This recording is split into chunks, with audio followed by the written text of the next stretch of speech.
if you saw my last video about how I fixed my gut health, you would have known that reducing stress was one of the main key factors that helped me kind of heal my gut.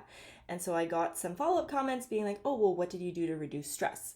So that's why I'm making this video today. And as I was writing down my notes, because I wanted to kind of have my thoughts organized, it became really apparent that there's two types of stress, for me anyways.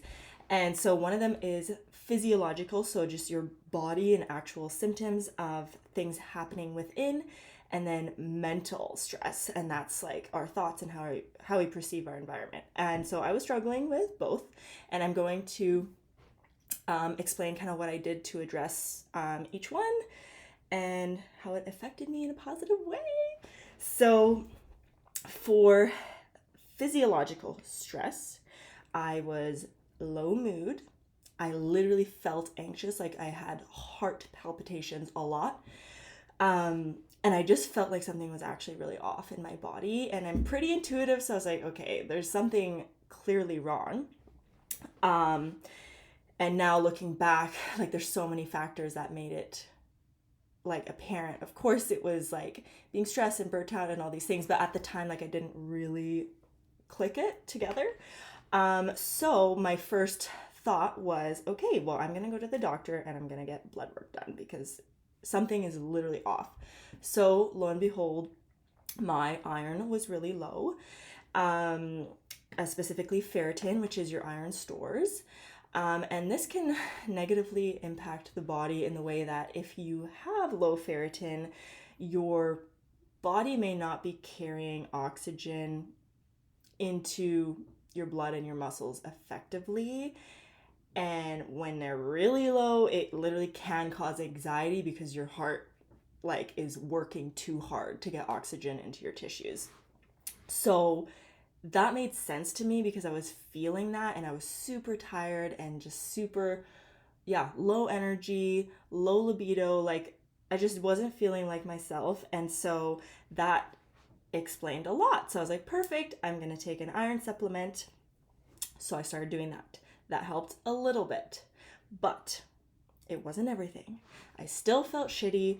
I still felt like something was off. During this period of time, I had recently gained like 15 to 20 pounds. This was like during the pandemic, and I was just feeling really shitty. And I'm like, okay, well, I'm still working out 5 days a week. I'm still eating clean. Why am I all of a sudden gaining weight? So then I was thinking, okay, maybe it's hormones. So I went to a naturopath and they did something called the Dutch test, which is basically a pee test that you do like multiple times throughout the day, and it kind of just gives them an idea of how your hormones break down in your body, and then they give you this like breakdown of how everything is going. So there was nothing super conclusive in mine, but my testosterone, my estrogen, and my progesterone were all very low, which can happen if you're overly stressed. And so they gave me a couple supplements that were natural because that's kind of what obviously the route I wanted to go. Didn't make that much of a difference. I was like, okay, well, that was a waste of $500, but at least I know that there's no like super serious hormonal imbalances. Then I did more research into blood sugar. So I would often feel anxious a few hours after a meal. And if you know anything about blood sugar, it's basically if you eat sugar or carb heavy meal, your body has to obviously raise your blood sugar levels because it's taking the sugar from the food and putting it into your blood. And then your body has to create insulin to bring those levels back down. So after you have a blood sugar spike, you will then have a crash if you're not having a balanced meal, or if you have any kind of imbalance with your blood sugar or insulin resistance, physiologically in your body. So I was doing research and I'm like, okay, well, maybe it's a blood sugar imbalance thing. So I started being very, very, very cautious about eating my protein and my fiber first within the meal and then having the carbs at the end. And then also having bigger meals and spacing them further apart. So 4 to 6 hours apart instead of eating like every 2-3 hours. And that helped me a lot in the sense of not having as many food cravings. During this time where I was feeling really anxious and low and stressed, I definitely would say I had an addiction to food. Not that I was eating shitty, like I was still eating clean, but after my first meal, after 30 minutes, I'd be thinking like, okay, when's lunch? And then after lunch, I'd be like, oh, okay, when can I have my snack? Oh, when can I have dinner? Like I was just always thinking about food. And that is like one of the, symptoms of food addiction. So looking back now, I'm like, wow, you can be addicted to food, even if it's healthy food and you're not binge eating. It's still like a mindset thing. And so that's something I noticed, that when I kind of had bigger meals, more protein, eating the protein first, which curves the blood sugar spike, my anxiety went down because my blood sugar was no longer crashing after every meal. And that gives you symptoms physiologically of anxiety when you have low blood sugar. So slowly you can see like all these things are kind of coming together, but this took like over a year for me to figure out. Like I was doing research, trying different things all the time. And then another thing that I also did was quit coffee, because I thought, okay, maybe my anxiety is coming from having too much caffeine, even though I was only having like 1 or 2 coffees a day. I did quit coffee for about 8 months just to see if it made a difference, and it did. At the time, that was something my body needed to just detox from, and I'm very happy that I did it. I do drink coffee again now. It doesn't give me anxiety, so if you're somebody who struggles with that, it might be something worth trying, and not forever, but just for the short term, and just see if there's any, correlation to your stress and your coffee intake, because that's a very interesting relationship. And the last thing I did was I started microdosing magic mushrooms. I only did this for about 2 months, but so this was kind of like in the middle of me doing all these other things. My mindset was really shitty, like really shitty. I would just think about like, oh, I'm driving. I could just drive off the road. No one would miss me. Like that kind of fucked up mindset. And so part of it I thought was maybe hormonal or some imbalance in my body. And then I also was like, okay, well, I don't want to go on antidepressants. I don't want to go on anxiety medications. Because I had done research on them, and I know there's a lot of, undesirable side effects. So if I can be as natural as possible, that's what I'm going to try and do. So I then stumbled upon microdosing mushrooms, and a lot of people online had really positive benefits and literally no downsides. I'm like, okay, perfect. Like I'll try this. And so I think the dosage that I had was probably, so I ordered an edible like chocolate thing, and 1 square I think was like 0.25 of a gram. So very, very minor dose. And I would take 1 square every second day. And it did help a lot with my mindset and not being so stuck in the neural pathways of like, oh, my life sucks, I'm a victim, like I'm a horrible person, da da da.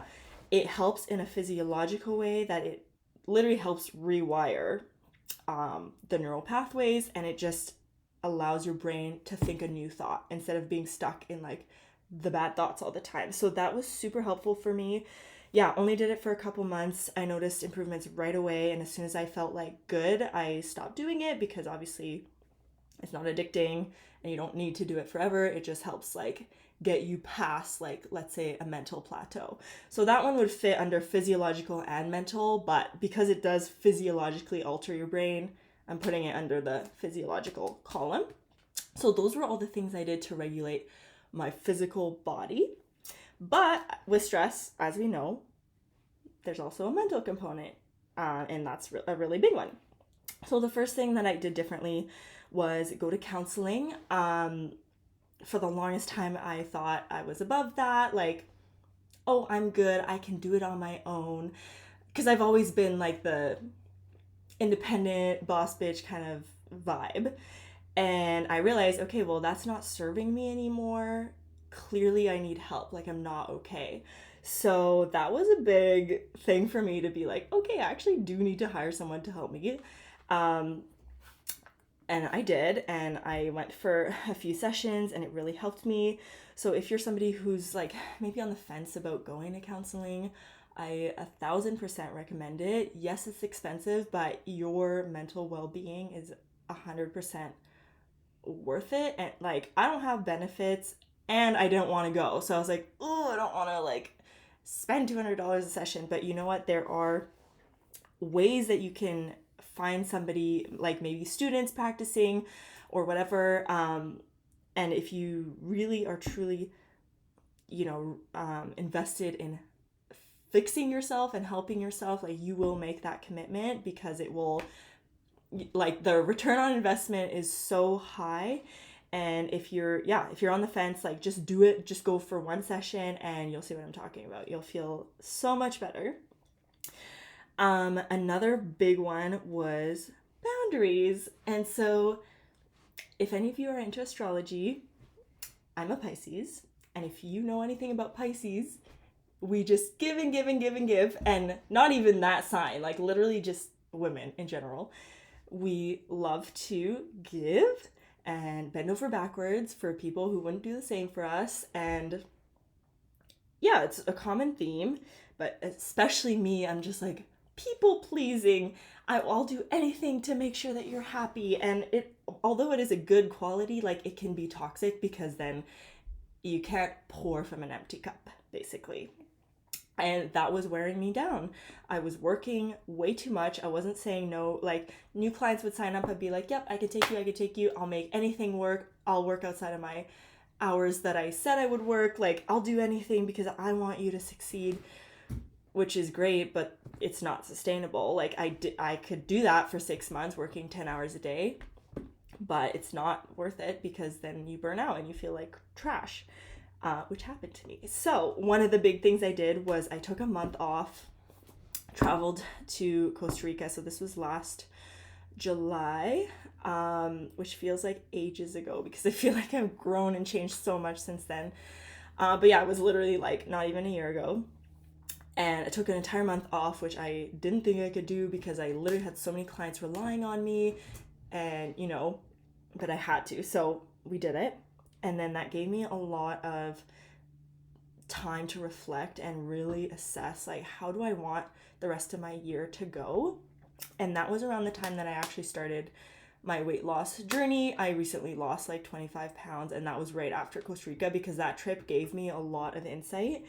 And I find with travel, like it always does, it just gives you like a chance to step back and just assess everything, which we always should be doing. But sometimes it's hard when you're in your life and you're stressed. You can't really like take a step back and look at a bird's eye view of everything. So if you can travel, even like short term, even short distance, like do it, because it will give you kind of like a different way of observing your life from like a bird's eye view, if that makes sense.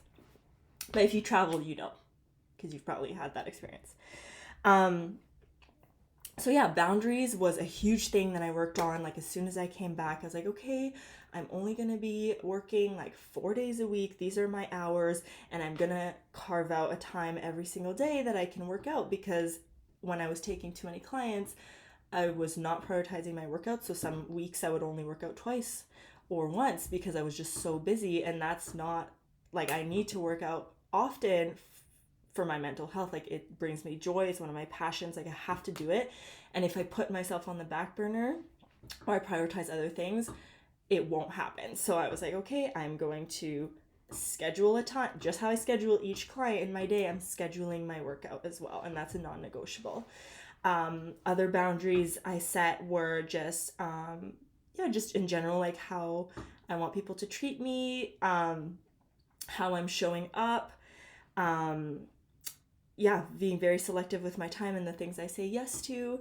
And these are all incredibly hard to do if you're a people pleaser and you're a bend over backwards person. Like, this is insanely tough. So it will take time to really get into the swing of it. But I can say, like, the more you put your foot down and you prioritize yourself and your well-being, everyone around you benefits because you're filling your own cup, and then you have so much more to pour out. And I can say like a million times over that's been the case.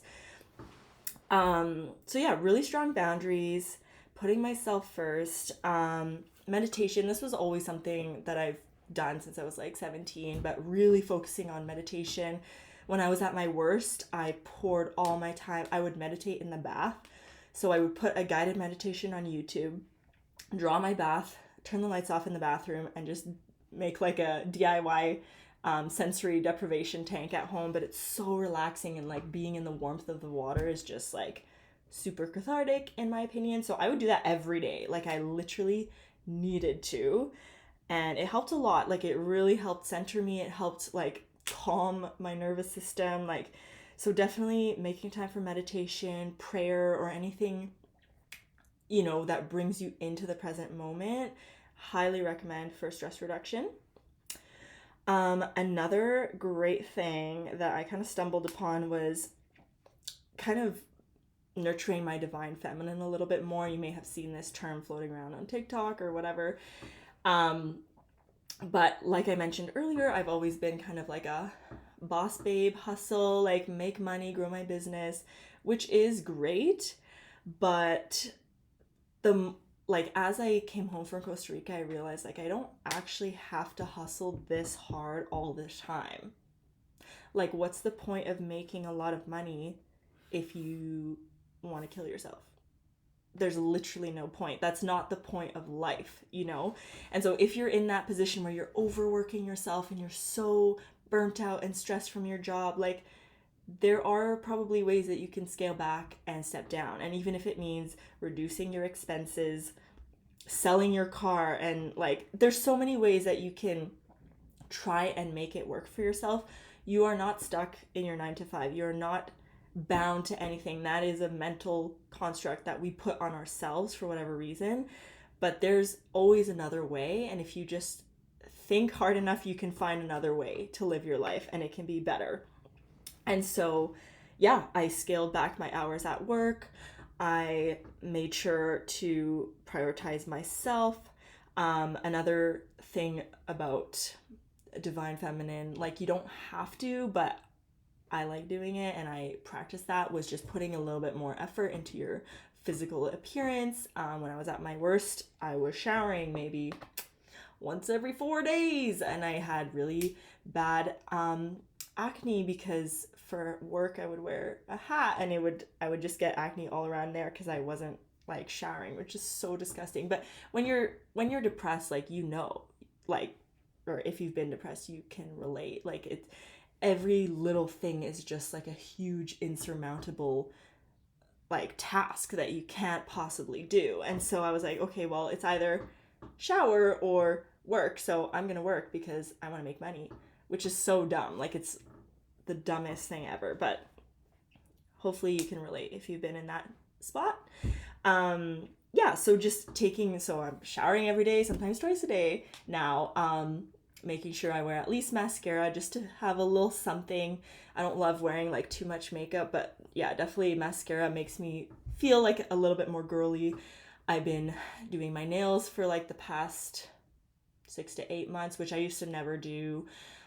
Even just putting a little bit of effort into my hair, like at least brushing it. But I've been obsessed with like heatless curls recently. And yeah, just really putting in effort to your physical vessel makes you feel good on the inside. For me anyway, so it might work for you too. And then the last thing I really, really worked on was trusting my gut.